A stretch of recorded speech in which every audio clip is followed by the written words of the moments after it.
Napakadali nga pong tinalo ng San Antonio Spurs ang Oklahoma City Thunder sa kanilang panglimang paghaharap ngayong season. Dahil dyan, umabot na sa 4-1 ang head-to-head matchup nila pabor sa San Antonio. Sila lang naman ang nag-iisang team sa NBA na tinalo ang Thunder ng multiple times ngayong taon. Pero ang hindi na rin naman nakakagulat ang pagkatalo kahapon ng Thunder dahil halos majority kasama si Shai Gilgeous-Alexander hindi naglaro dahil sa injury. Subalit ayon sa ilang mga analyst, isang malaking tinik pa rin ang Spurs sa kampanya ng OKC na madepensahan ang kanilang kampyonato. Maliban sa ilang beses silang tinalo nito, alam na alam ng Spurs kung paano talunin ng defending champions. Kaya kailangan talagang mag-ingat ng OKC dahil posibleng ito ang maglaglag sa kanilang team kung sakaling magkatapat sila sa playoffs ng Western Conference kung sakali man, dahil alam ng Spurs depensahan si SGA.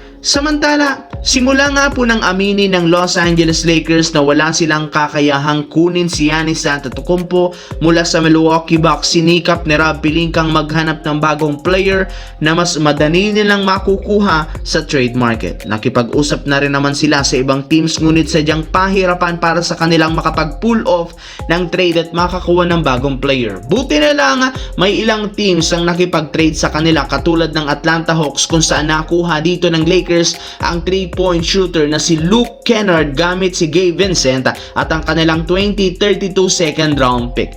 Masasabi nga nating panalo ang Lakers sa trade na ito dahil para sa kaalaman ng lahat, si Luke Kennard ang number 1 ngayon sa may pinakamataas na 3-point percentage ngayong season, averaging almost 50% sa long range. Sigurado nga pong matutuwa sa move na ito si Luka Doncic, lalo pat hindi na rin naman silang mahihirapang makapag-execute ng bola papasok ng ilalim ng basket. Sa kabilang banda, hindi na nga talaga hinintay pa ng Dallas Mavericks ang pagbabalik ni Anthony Davis sa kanilang lineup at pagsasama nilang muli ni Kyrie Irving sa kanilang team matapos nila itong i-trade agad papunta sa Washington Wizards. Mas pinili nga ng front office tanggalin ito para makakuha ng mga bagong player at draft pick para kay Cooper Flag. Kasunod ng pagka-trade dito, ito ang nagsabi sa kanyang interview, wala rin naman siyang galit sa kanyang dating team na Dallas Mavericks. Naiintindihan rin naman niya ang mga ginawang ito ng Mavericks para sa ikakabuti ng kanilang prangkisa.